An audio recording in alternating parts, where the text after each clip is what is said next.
ayon sa ating puting ahas na taga-Alabang, Alabang na naman, di ba? May naganap nung nakaraang araw na pag-raid ng mga kapulisan, team effort, may PIDEA, sa isang pulburon manufacturing. Remember, ang BFF ni Marcos Jr. na si Mark Anthony Sayarot sa Alabang din nahuli, 2 bahay ang nerentahan niya doon at yan ay nakalagay sa media, but recently, this year, ay napawalang sala si Mark Anthony Sayarot. So, a few days ago, lingid sa kaalaman ng taong bayan habang abala ang mga buwaka ng GNMS sa Congress at ang kanilang mga alipore sa media. Kayo naman, mga jutang GNMS, mga media kayo, hindi nyo ginagawa inyong trabaho.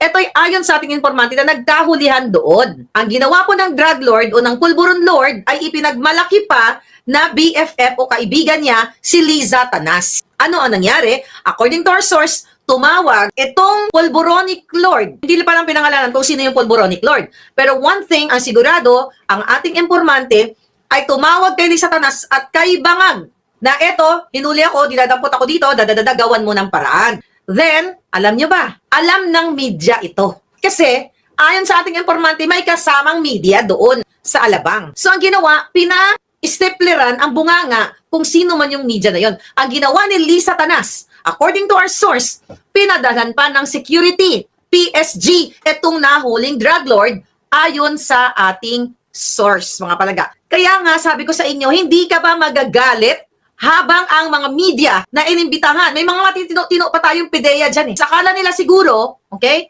according to our source, hindi nila alam na may kaugnayan ang pulburon lord kay Liza Tanas at kay Bangag o kakilala. Kaya nung nahuli, ay tumawag lang kay Liza, nagmalaki pa ang pulburon lord. Nagsiga-sigaan pa daw doon, kaya sabi ko, saan pupulutin ang taong bayan? Tumawag sa Bangag na gobyerno at pinadalaan ura-urada ng PSG o ng security. Sino ang nagbabayad ngayon para sa security? Taong bayan, PSG. Alam mo, talagang double, triple trouble, quadruple trouble ang nangyayari sa Pilipinas. Walang mahuhuling drug lord, pulburon lord. Kasi nga, paulit-ulit natin, magkasabwat sila. Kayong mga taga-Alabang, alam nyo to. Ang nahuling pulburonic manufacturer, alam din ng media ito. Hindi lang isang media, maraming media na nandoon. Kasi alam nyo naman, kapag mga ganitong operation, ay kinukontak yung media. You know that already. Pero dahil tumawag kay Liza Tanas, magwawala na naman, magbababartik na naman si Liza Tanas, at kay Bangag Jr. na hinuli nga yung kakilala nila, ayun, pinatahimik, pinashut up ang mga bunganga ng media. Ngayon, bayan kong mahal, mga palangga ko, saan kayo hahantong? Dahil itong mga drug lords ito, itong mga pulburonic na ito, si Liza Tanas na, si Bangag Jr. na ang nagpapatakbo. Kaya nga sabi ko dun sa informant ko kahapon, sabi ko sa kanya, hindi kaya si Sayarot na naman ito? Kasi napawalang sala na yun eh. Ang sabi ng ating informante, wag lang muna magbigay ng pangalan, pero ang sabi, sabihin mo yan, kausapin mo ang mga kongresista, ang mga politiko na wala nang pinag-usapan dyan sa Congress, sa Senado, kundi ang mga Duterte. Kahit awayin nyo yung mga Duterte, kung tutuusin, wala kaming pakialam, mag-away kayo ng mag-away. Pero ang problema, naaapektuhan ang bayan. Harasin nila ng harasin ang mga Duterte, which yan ang ginagawa sa atin. Hindi yan ang magsusolba ng problema, ng kagutuman, ng wakawalan ng trabaho, mataas na kuryente, mataas na bilihin, walang panghanda sa Pasko. Hindi yan, kahit ubusin nilang hantingin ang mga Duterte, hindi yan makakapagbigay ng kaalwanan ng mamamayang Pilipino. Pero ang pagpapadala ng PSG, ng security, mga kayong PSG, magsalita kayo, mga hinayupak kayo. Isang buton, Adictos Benedictus Marcos Jr., yung mga yan, susunod-sunod kayo dahil you have to follow your commander-in-chief. Sabi nga ni si Au Browner, kailangan nila sundin yung nakaposisyon o yung posisyon katulad ni Bangag. Susundin mo, kahit inuutusan na kayo, mga hinayupak kayong mga wala kayong pagmamahal sa bayan, na wag i-report, tinungal na lang yung bunganga ng mga media, wag i-report yung naganap na raid sa Alabang, at pinadalan pa ng security, ganun kayo katraidor sa bayan nyo, mga hinayupak kayo, wala na kayong ginawa kundi Duterte. Alam na namin na ang target nyo, Duterte. Alam nyo to, ang pulburon ay sumisira sa kinabukasan ng bawat mamamayang Pilipino na ito ay ginagamit nila at kasama ang kanilang pamilya. Bawat adiktos na mga kabataan, tatay, nanay na nalulong sa pulburon dahil pulburonic lord na mafia na si Bangag Jr., cartel ng na yan, bawat pamilya, kayo ay para mga nauubos na kandila dahil sa problemang ibinibigay sa inyo ng pulburon na ang protector si Lisa Araneta Marcos aka Satanas kidnapper pa at si Marcos Jr. Ito mga pari na ito na nag-file ng impeachment, third impeachment kay Sara Duterte, kay Inday Sara.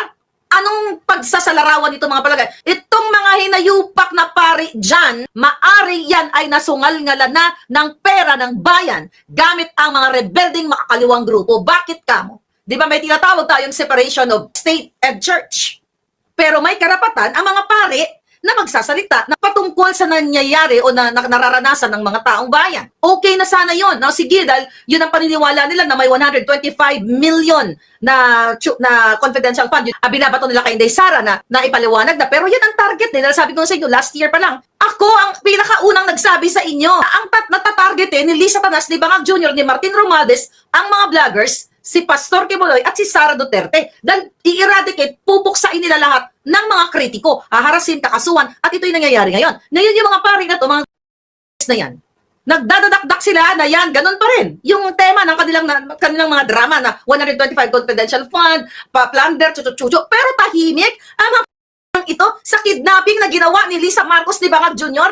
nang ngidnap ng 2 bata, tahimik sila sa pagsisinghot ng isang presidenteng authenticated bangag. Tahimik kayong mga yawa kayo, kaya kayong mga Katoliko na katulad ko, wag na kayo magsimba dyan sa mga pari na yan, sino man yung mga hinayupak na yan, dyan sa simbahan nila, wag na kayong magsimba. Dumiretso kayong magdasal sa Diyos dahil yung mga pari yan, mga demonyo yan, ang sinusunod nila ay ang impyerno. Why? Kung para sila sa inyo, 125 million pesos ipagpalagay na natin, pagbigyan na natin ang kanilang kahibangan.